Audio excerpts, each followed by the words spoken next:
Em nome do Pai, do Filho e do Espírito Santo. Amém. Imagine um lugar perfeito, maravilhoso, em que você pudesse dizer: como é bom a gente viver em comunhão, a gente compartilhar, tudo que eu tenho é teu, tudo que é teu é meu.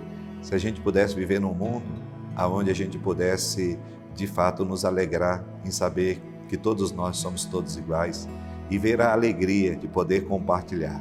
Será que isso é possível? Talvez no mundo da nossa imaginação.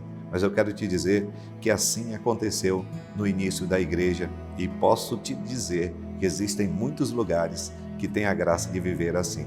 E hoje nós vamos meditar nesta terça-feira no livro dos Atos do Apóstolo, capítulo 4, versículos de 32 a 37. A multidão dos fiéis era um só coração e uma só alma. E ninguém dizia que eram as suas coisas que possuía, mas tudo entre eles era comum.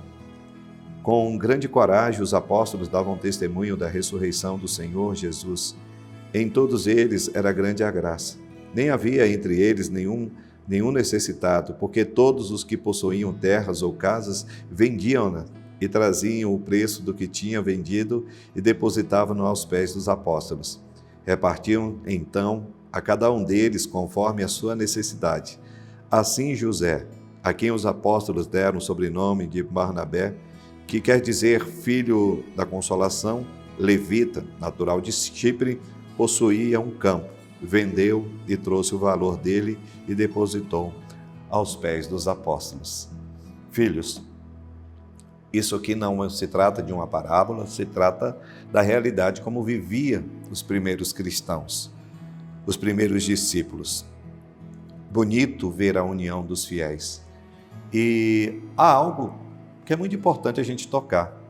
Eles vendiam o que possuíam e colocavam ali na confiança dos apóstolos. Eles colocavam para o quê? Para a vivência do bem comum. E não havia medo, não havia receio, porque não havia divisão. Todos viviam em comum união. Todo mundo pensava um no outro. Não havia guerras, não havia brigas, e era bonito ver a felicidade deles. É isso que a gente precisa aprender.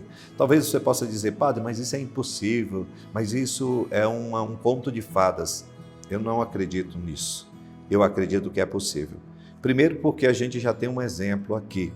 Hoje, claro, devido à grande deturpação daqueles que se utilizam da bondade das pessoas para uso próprio, lembrando que as pessoas vendiam seus bens, colocavam seus bens em comum para o bem de todos, não para o bem dos apóstolos, não para o bem de si, não para construir suas mansões, comprar os seus carros, como acontece no nosso tempo, onde muitos se aproveitam da bondade dos pobres, da vontade das pessoas, para se enriquecer e o pobre cada vez mais pobre.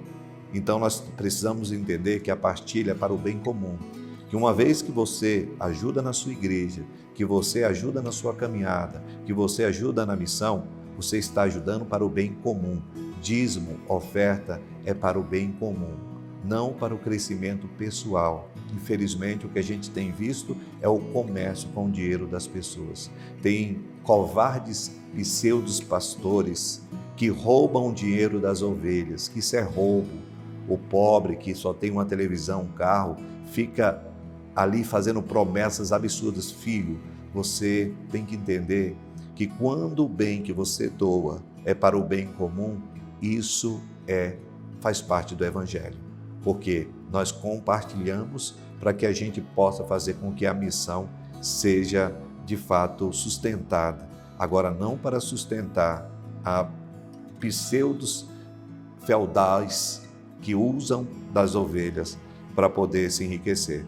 Mas eu quero te dizer que hoje nós temos muitas comunidades, a vida religiosa, a gente começa a perceber que quando você vai fazer parte de uma comunidade, como temos tantas comunidades da vida religiosa, o que o ser humano, o que a gente faz? A gente entrega tudo, a gente doa tudo.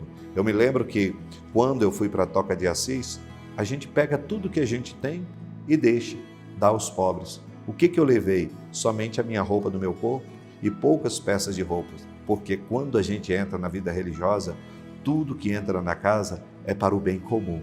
E é tão bonito quando a gente vê que toda doação é para os pobres e é para a vida religiosa. O que o pobre come, eu como.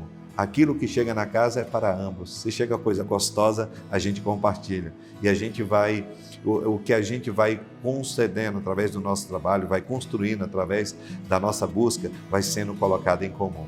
Aí nós entendemos o que significa a divina providência. É muito bonito quando a gente vê aqui a alegria dos primeiros discípulos ao venderem os seus bens e entregarem aos apóstolos para que eles possam fazer o usufruto daquele bem para o comum de todos aqui, os que estão ao seu redor. Isso é a partilha, isso é a verdadeira providência. E hoje nós estamos vivendo muito a questão da prosperidade, né? A teologia da prosperidade, onde cada vez mais eu me enriqueço, eu penso no meu umbigo, que a palavra prosperidade, se ela não for levada para esse cunho egoísta, ela é muito importante, porque uma pessoa precisa ser próspera no sentido espiritual, poderia dizer que Deus te abençoa para que você possa abençoar o outro, que Deus coloca na sua mão para que você possa multiplicar. Jesus recebeu os pães nas mãos e os peixes, e era o pouco que aquele povo tinha e multiplicou para 5.000 pessoas. Então Deus pode pegar o que você tem para multiplicar, sim, claro, mas para quê? O que você vai fazer com tanta riqueza? Muitas vezes nós começamos a pensar somente em nós, e essa prosperidade ela é muito macabra, ela é muito diabólica, e ela vai fazendo com que cada vez mais eu coloque o dinheiro como meu Deus. Então, esta liturgia de hoje é muito bonita, muito bela. Os primeiros cristãos dividiam, e hoje nós temos ainda muitas comunidades e muitos lugares onde as pessoas compartilham os seus bens em comum. E assim vai gerando essa fraternidade, essa harmonia. Que o Senhor possa abençoar a sua casa, que o Senhor venha abençoar hoje o teu trabalho, que o Senhor venha abençoar os teus bens, sim, para que a tua casa tenha o necessário para você sobreviver, mas não esqueça, filho amado, que tudo aquilo que Deus te deu é para que você aprenda também a compartilhar. Aí você vai poder ofertar o seu dízimo, vai fazer a sua oferta para que a missão da igreja ela permaneça, porque a igreja é um bem comum e a gente precisa fazer com que a igreja esteja aberta, porque também a igreja e a missão têm as suas dívidas, têm as suas contas, e a igreja não é do padre, a igreja é de todo o povo, mas que seja usada com muita responsabilidade para o bem comum e não para o bem próprio. Que o Senhor abençoe cada um de nós. Que a alegria está com vocês todos os dias, às 6 horas da manhã, você tem a graça de receber a nossa homilia. E você, já colocou o seu comentário? Você já falou de qual cidade você está nos acompanhando? Não deixe de se inscrever na nossa página, deixe o seu like e um beijo no coração e que Deus abençoe toda a sua vida. Em nome do Pai, do Filho e do Espírito Santo. Amém.